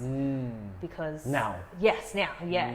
So it's like I just act, I just post, I just talk like I'm already at like 1 million. You pretty much know? just do everything that person, that million version of yourself is already doing. Yeah, everything. yeah. Ah, okay. Yeah, I think both me and Tom do that. Like on our social media platforms, like some people like believe it too. They're like, oh my God, you guys like live off social media. Like all you do all day is just like chill. And we're like, oh no, we actually work heaps. You don't see behind the scenes. Yeah, of yeah. all the but editing like, and all that kind of stuff. yeah, but like in our minds, like we do act like, does that make sense? Yeah, yeah, yeah. Yeah, we act like we're really chill. We just, chill all day, make videos, but Yeah. yeah.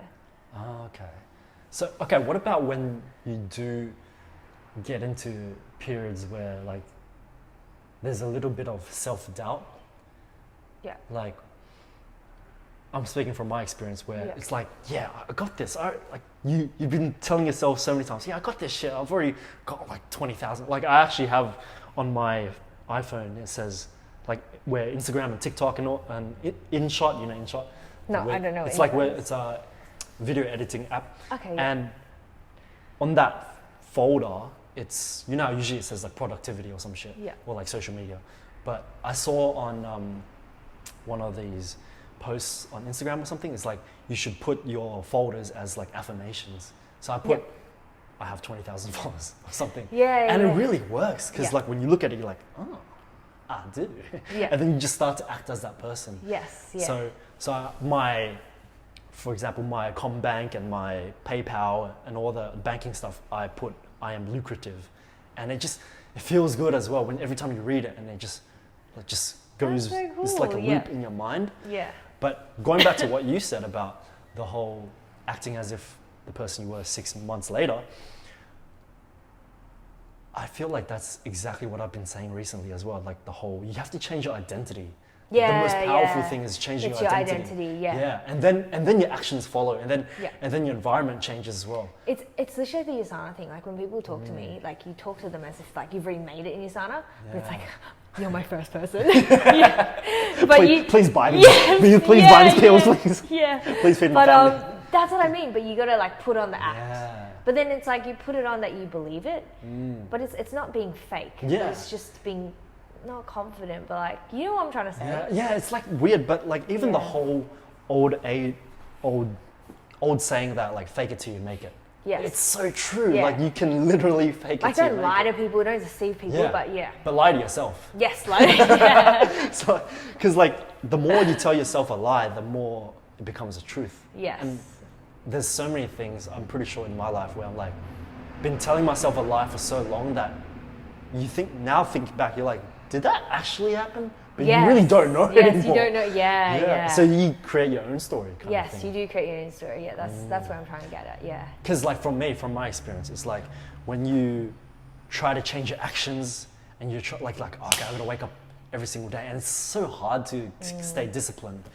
Or for example, like when I went vegan, when for the first 3 years I was trying to be vegan. It was so hard to try to be vegan. Every time like I'll go out with my friends.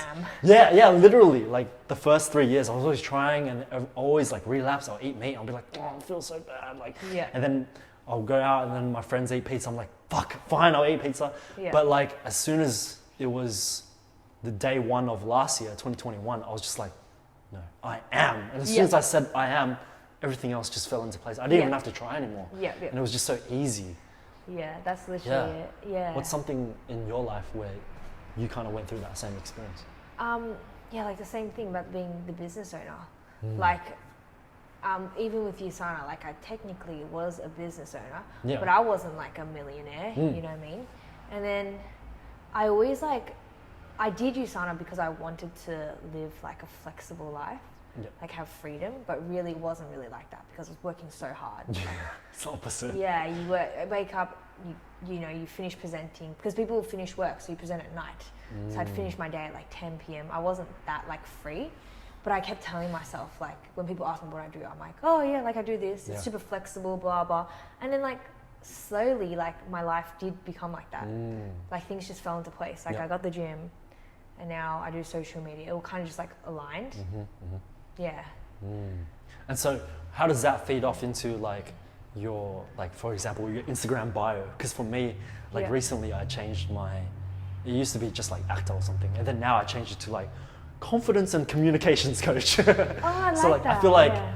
like you gotta put yourself out there as that person, even if you're not that person yet, if the whole industry doesn't recognize you as that person yet. Yeah. But if you start to recognize yourself as that person, eventually other people will be like, oh, okay, that guy does that. That's that's literally it. For you, what is that right now? It was like my whole life. My whole life was a lie until it became real. Damn, that's deep, yo. We gotta hit the J. Even on Instagram, like obviously I come off as like this hot girl, but really I just look like this sort of like. But then like I tell myself like I'm hot, and then it just happens. Dude, that's another thing. The physical appearance is such a thing that you have to like lie to yourself about. Yeah. Because as a kid, I was like, damn, I'm so ugly. Like some days I'm like, I'm actually really ugly. You know when you wake up and you have like, you just like... bed hair and everything. Yeah. But then, you just keep telling yourself like, Dude, that's crazy. It's funny you mentioned that because that reminded me of... so my last ex, she used to always say like, oh my God, you're so cute. I'm like, no, I'm not cute, I'm hot. Like, I don't want to be cute, I want to be hot. And now it's like, I just keep telling myself, I'm hot. And then now I'm just starting to look more like Tom. I realize like I got fucking short hair. Like I'm getting like bigger and everything. So it really is what you say about yourself. That Literally, I swear on it. Like I can't explain it with words, but I'm sure a lot of people relate with this, Like, it's kind of like when you feel yourself and you're like, oh, I feel like I look good. And then you really do look good. But then if you have a shit day when you actually look normal, but you're like, oh, I feel ugly today. Yeah, and it doesn't matter what anyone says. They could say, oh, you look so gorgeous and everything. But if you don't believe it, then it's not going to feel that. Damn, it's really crazy how we really influence our bodies. Like our thoughts influence the way we speak, influences the way we walk, the way we like put moisturizer on ourselves, like everything. Yeah. Like, have you heard of Dr. Emoto? No. And you like this. So, have you heard of the rice experiment? You might have heard. I think I've heard of this. Yeah, it's like the whole idea where there's like 3 beakers and then you say, I hate you to one beaker. Yes. So for the people that don't know, there's this doctor, he's a Japanese doctor, he studies water.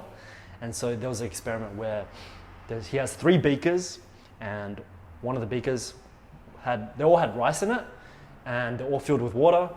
And the first beaker, he would say, I love you. The second beaker, first beaker he would say thank you. Second beaker he would say, I hate you or something like that. Yeah, something like that. Or like you're unworthy or something bad, negative. Something bad, yeah. And then the third one he would just use it as love. No, the third one was like a control. So he didn't do anything to it. And for after a month, that first beaker that he said I love you to, or positive words, it was like fermenting with this like nice aroma and everything. The second beaker was like black from all the hatred and everything. And the third one was pretty black as well. It was like dying. So pretty much what that experiment shows is that our words are so powerful and the energy that we give off, and we have so much, we can really influence our environment. And the mind-boggling thing is that if that influences water, and our bodies are like 70-80% water, then we are constantly influencing ourselves like 24/7 with the thoughts that we think. Yeah, you can definitely see it when you meet certain people and they talk really negatively about themselves. You know what I mean? Yeah. When you, especially at the gym, because we have a lot of girls that come in, they're like, I look so bad. I look, and they really speak to themselves negatively. You can really see it in different people with how they, speak their words. So what kind of advice would you give to those people that are going through like a negative mindset and they want to break out of that cycle? It's hard to say like just change. Yeah, but I feel like looking into it helps. Like when you understand the science and you understand why you have to do it, you're more like gonna do it. Whereas compared to someone just going like, don't talk to yourself like that. You know what I mean? Yeah. So it's good that you're putting this information out there so people can be like, oh, that's how it works, and then they'll try it out. Yeah, search it up on YouTube, guys, as well if you haven't already. Have you heard of his other experiment with the frozen water. Oh no, I haven't. Oh, so he gets water and he says the exact same things. Like, for example, to some waters he would say Hitler, and to some waters he would say compassion. Yeah. And when he gets the waters and he chants those words out, when you freeze it and you look at it under a microscope, the water with love and the high vibrations would be crystallized in beautiful geometrical patterns, like sacred geometry. It looked like snowflakes and everything, like perfect symmetry and everything.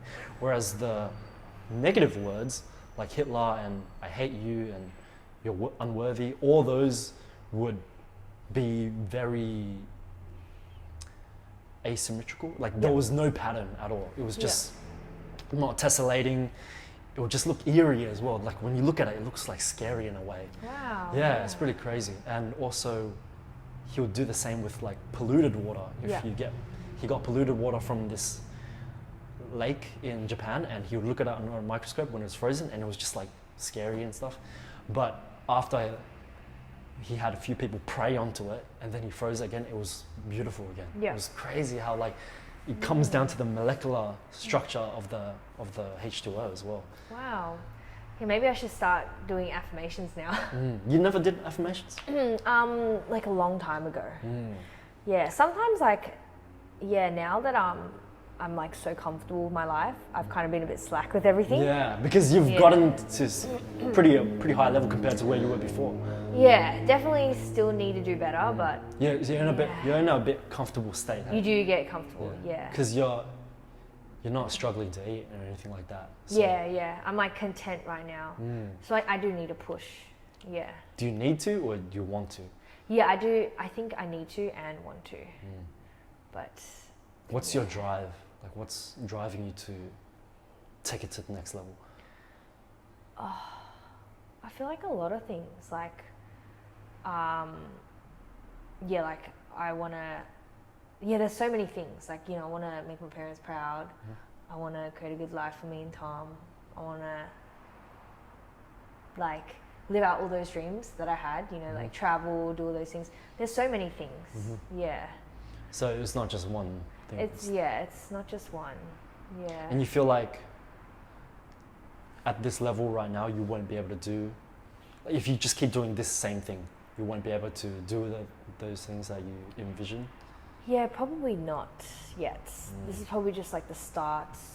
I guess everything we do is kind of like, it's not yet the end goal, but it's just like learning. Yeah, it's a process. Yeah, it's part of the process, learning, getting experience to do something better each time.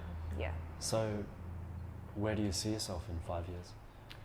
Well, I want to live overseas. So this was me and Tom's dream. Nice. Always. We're going to move to Bali. Oh. Yes. Yeah, because we love Bali. We're like literally obsessed with it. And we have an Indonesian friend who has already agreed. She's like, yes, I will like put the the house under my name, because you can only buy a place unless if you're a citizen. So I just want to live in Bali, travel, and that's it. So, doing all the social media stuff, but in Bali, you'll be based in Bali. Yeah, maybe based in Sydney and Bali. It sounds like such a childish thing, but like I really don't like the weather here.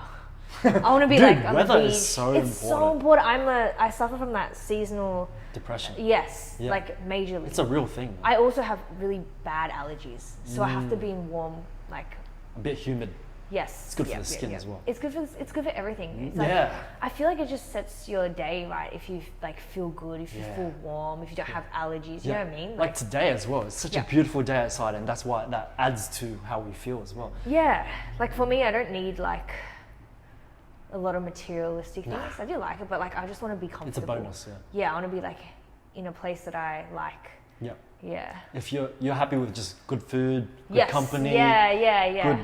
Good music, weather, that's all you need. And that's it, And everything else is just I could just be lazing around, just like, I wouldn't, Like as long as you're just working out every day, you're pushing yourself, you're getting stronger, you're mental, and you're like learning something new every day. That's pretty much all you need. Yeah. So Bali, okay, whereabouts? Oh, I don't know yet. I guess we haven't really looked that far, because I feel like it's probably like a bit further down in the future. Obviously, I want to have kids. Yeah, we'll see. What's a few values that you would instill into your children? I think I would want my kids to be quite confident, because when you look at like a lot of Asian families, because you know how like Asian parents are like that, they kind of like don't talk, don't speak your mind, like they kind of like repress you. Yeah. And then a lot of kids, a lot of Asian kids growing up, they're quite like shy and quiet. Yeah. Like I want my kids to just be themselves, like have personality. You know when you meet some kids and they just say whatever. Yeah. They're They're just open. so bubbly, and they're just everything as soon as a thought comes in mind, they just say it. They don't hold back. Yeah, I literally love it. Like and one of you're our so members. drawn to them. Yeah. That's what I want. That's it. Like I just want them to be like completely confident in themselves. Yeah. And not doubt themselves. I feel like I think if you do that, like the rest they can learn through life, but they just have to be confident who they are. We have like a member here, and he has a daughter, and he's like the coolest dad ever. Like he brings her out to all of our little gym gatherings. Yeah. And she's like so like outspoken. She'll just speak her mind, and it's so awesome. And then she'll be telling us like she'll just tell me about her life, and she's literally like 8 years old. And she'd be like, I remember like she was like, oh yeah, there's this boy called Matt, and he's really annoying in class. And her dad would just be like, oh, is this Matt? Like he's so like immersed in her life, like he knows everything. Oh, and I was that's like, so cute. I was like, I wish I didn't have that, obviously. Yeah. Because Asian parents, Yeah. you don't tell them about stuff at school. Yeah. So and then we were talking to him, and he was like, oh, because we just encourage her to speak, because as a girl, like, because this is Newtown, so people are quite progressive here. Yeah. And he was like, oh, as a girl, like a lot of females feel like they lose their voice. So he's like, we've really made it important that she feels like she can speak freely. Express herself. Yeah, and I was like, that's awesome. That's a beautiful thing. Like to be able to know that you can say whatever you want and still be loved by your parents. Yeah. And I think because of that, she's like, because she was telling us, she's like, I have a school project that's due, and we can write about anything we want. And I'm like, oh, what are you writing about? And she's writing about some like Torres Strait like islander like activist. And I was like, how do you know that? And she's like, I don't know, I just like researched him and I found it really interesting. I really like what it's so, and obviously that was encouraged by the parents. And I was like, that's awesome. And she's literally 8 years old. Oh, dude. Yeah. She's gonna be chucking newspapers in 2 years' time. I was like, I remember when I did a speech in year 8, I wrote about spider webs. Like my fear of spider webs. So I was like, damn, like, yeah, that's awesome. Dude, it's because like us growing up in an Asian household, like you don't, like even though your parents, they seem like pretty wholesome, like from what you've been telling me. Yeah, my parents are cool. But at the same time, like they still got the Asian blood in Yes, the genes. yes, survival instincts. Yeah. So they weren't as obviously that's Newtown as well. So they did you really connect with them on a deep level as a kid, or even now? Now, it's harder when you're older, because it's just like so much communication was lost. But my parents are actually really chill. Like if you ever meet them, they're really like, they're also quite progressive, I guess. But it's just harder, I think, because they weren't always like that. Okay. So they worked really hard, just like any immigrant family. Like they started off working really hard. You barely see them because they're always working. So they were first gen from Singapore? From China. Oh. Yeah. Oh, okay. So you're second gen as well? Yes, yeah. Okay, yeah. So yeah, even though they can speak English and all that kind of stuff like fluently, yeah? I wouldn't say fluently, but yeah, they can speak English. Okay. Yeah. Okay, so yeah, even then, because there are Asian families that they can't speak English, and that's like full Asian. But like, I feel like my parents are pretty similar to yours, where they can speak English and they know what's going on with social media and all this kind of stuff. But even then, like deep down, they did come from like Asia, and it's so different back then. Yeah. And people aren't really, you're not supposed to speak back to like your parents as well. They're like don't ever challenge them kind of thing. Yeah. So actually I don't know where I'm going with this, but I wanna end this with one last question. If you had your son, you had like, do you want two kids? How many kids do you want? I actually want many kids. Maybe like 5. Whoa! Yeah, I would love that, like a big family. Like, doesn't matter which gender? Like, Nah, it doesn't matter. if you had 5 girls, it would be all good. Yeah, I'd be happy. Shit, that's a lot of girls. 5 guys, all good. Yeah, I'd be happy. There's no, like, ideal? Nah, I would just trust that my children would be awesome. Okay. I just already know it. This is what I mean, but like I'm a little, like I already feel like I'm gonna have 5 beautiful kids and they're gonna be like athletic, maybe a model, you know, like One of each. yeah. One's a musician. Yes, One's just living their life dreams, yeah. And Tom's all cool with 5 kids as well? Yeah. Oh shit, Like, that's gonna be a beautiful family in Bali. You're gonna fit right in. Yeah, I was like watching. Have you seen King Richard on Netflix? No. I really recommend. Okay, what's it's it about? basically about Serena and Venus Williams. Oh yes, with and Will it's got Smith. Will Smith. Oh, it's so good. And when I was watching, I'm like, my kids, Wimbledon. There's so much money in tennis as well. Dude, there's heaps. I was like, I'm gonna do exactly what he did. You know how they say like if you want to be someone, you just model someone that's already done it. Yeah. Right. I'm just gonna model King Richard. What if the kid doesn't want to be in tennis? Oh, that's true. I got a friend. I got a friend that he. So, do you know much about basketball? No, I don't know much. Okay, so there's this guy. There's this really good basketball. But I player. want my son to be an NBA player as well. Okay, so there's this really good like legendary basketball player. His name's Iverson. Okay. You heard of him? No, Okay. never heard of him. His name's Allen Iverson. Anyways, these parents named their son Allen Iverson. That's no, so smart. No, sorry, not Allen Iverson. They named him Iverson. Yep. Which is a gangster name, by the way. Yep. That sounds good. But he didn't like basketball. He hated basketball. No. But he loves to dance, and so Yeah. now he's all into dance and everything. Yeah. Shout out to Iverson, by the way. He's a great dude, Yeah. full of love and joy. But that was a funny kind of dynamic because his parents were like, "Oh my god, we love basketball, we love Iverson." Yeah. Named him that, and he didn't even end up wanting to do that. So maybe just some wisdom for you, just in case. You know what? That's true. You can't try to live out your dreams. You can facilitate it. Yes, but you can't force it. it. 100%. Yeah. Okay, so my last question is, Yeah. if you knew you were gonna leave this earth in like an hour, and your 5 kids were there, I don't know, there could be 5 girls, 5 guys, anything, but there were definitely 5 kids, and like they were all like in the age range of like 5 to 10. What was the last message that you would relay on them before you left? Last message, and they were 5 to 10. Yeah. Just say they're that's 6, so hard. 7, 8, 9, 10. Yep. Oh, they're so young.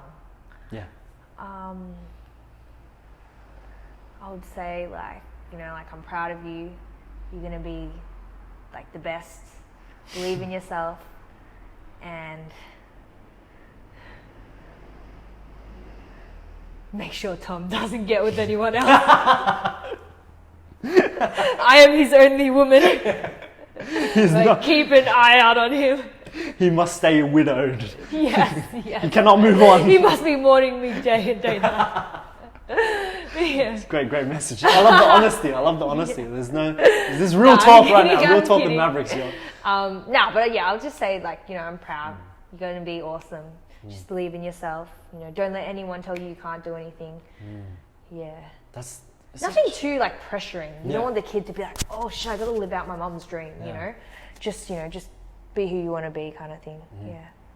Yeah, that's so pretty. It's so simple. How like it's such a intense situation, but at the end of the day, it comes down to such simple things that you have to just pass on the message. Yeah. It's like life is not really complicated. It isn't. I feel like the worst thing you do is to make someone feel pressured that they have to like not disappoint you or something like that, if that makes sense. Yeah. That's the worst feeling. You know, even as a kid growing up, you're like, you know, when your parents want you to be a certain way, but you want to do something else, and then it's such a big burden when you're like, oh, but I got to, you know, do this because I want my parents to be proud, kind of thing. Yeah. Yeah. So Like you feel like you got to live up to their standards. Yeah, that's the worst kind of pressure. It's like this conflict. Especially with Asians. It's like, you gotta be a doctor, you gotta be this, you gotta be that. Yeah. And then the child ends up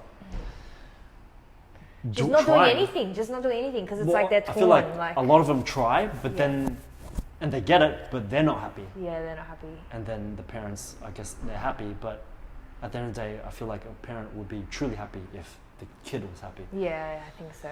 Yeah. So It's a good learning lesson for us though, because it's like you learn from the mistakes of your parents. Oh, 100%. Yeah. 100%.